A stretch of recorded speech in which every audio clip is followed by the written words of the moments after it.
আজকে ডিনারে থাকবে এগ রোল।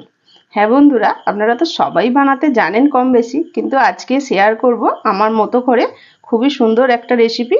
দেখুন জলদি বানানো হয়ে যাবে। আর এখানে নিয়েছি দেখুন পেঁয়াজ, শসা, কাঁচা লঙ্কা আর ধনেপাতা। ধনেপাতা কিন্তু আমাদের গাছেরই ধনেপাতা, এবছর তো গরমে খুব সুন্দর ধনেপাতা হয়েছে। প্রথমেই সবজিগুলোকে কেটে নেব।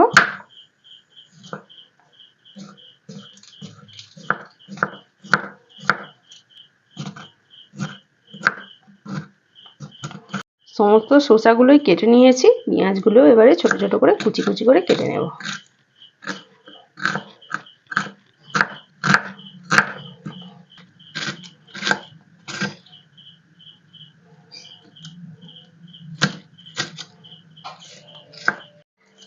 ধনেপাতাটাও ছোট ছোট করে কুচি কুচি করে কেটে নেব।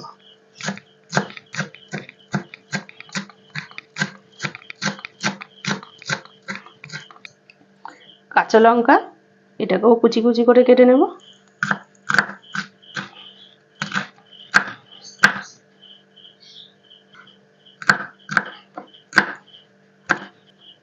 সমস্ত সবজিগুলোকেই ছোট ছোট করে কেটে নিয়েছি। এবারে ময়দাটা মেখে নেব। ময়দা নিয়েছি, দিয়ে দিচ্ছি লবণ, দিয়ে দিচ্ছি সাদা তেল। আমরা যেমন ময়দা মাখি পরোটা লুচির জন্য, সেইভাবেই মেখে নেব। ময়দা মেখে নিয়েছি, এবার আমি বেলে নিচ্ছি গোল করে।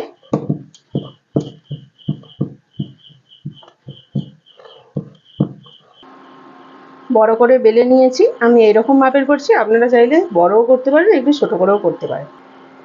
আমি এখানে ননস্টিকের কড়া ব্যবহার করছি, আপনারা চাইলে কিন্তু তাওয়াতেও করতে পারেন। কড়াই দিয়ে দিচ্ছি সাদা তেল। এবারে পরোটাটা দিয়ে দিচ্ছি। আমি এখানে তেল দিয়ে ভেজে নিচ্ছি, আপনারা চাইলে রুটির মতো কিন্তু হালকা করে সেকেও নিতে পারেন।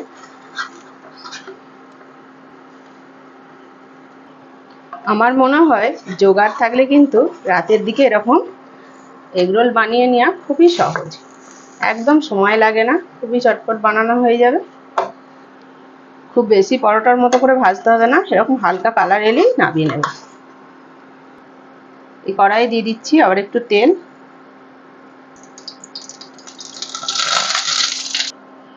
আমি এখানে একটা লবণ দিয়ে ডিমকে গুলে নিয়েছি,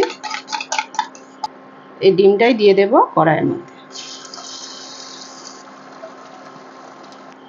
আগে থেকে বানিয়ে রাখা রুটিটাও দিয়ে দিচ্ছি ডিমের ওপর।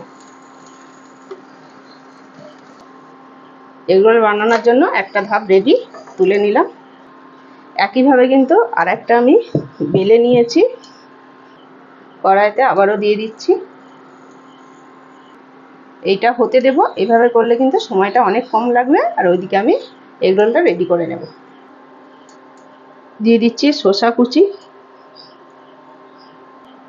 পেঁয়াজ কুচি, কাঁচা লঙ্কা,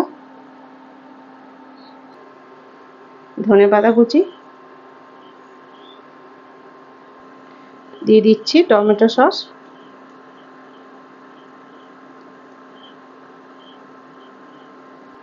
একটু গোলমরিচ গুঁড়ো, অল্প একটু লবণ। এবারে গোল করে মুড়ে নেব, রোলের মতো করে।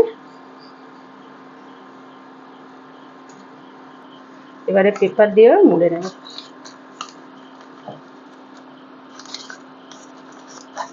দিকটা মুড়ে দিলে রেডি হয়ে গেল এগ রোল। তাহলে বন্ধুরা এই একই রকম পদ্ধতিতে কিন্তু সব এগ রোলগুলোই বানিয়ে নেব।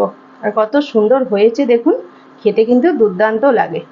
আপনারা এইভাবে বানান, ভালো লাগবে। আজকের মতো ভিডিওটা বন্ধুরা এখানেই শেষ করছি। আবার অন্য কোনো দিন নতুন একটা ভিডিও নিয়ে হাজির হব। ততক্ষণের জন্য টাটা।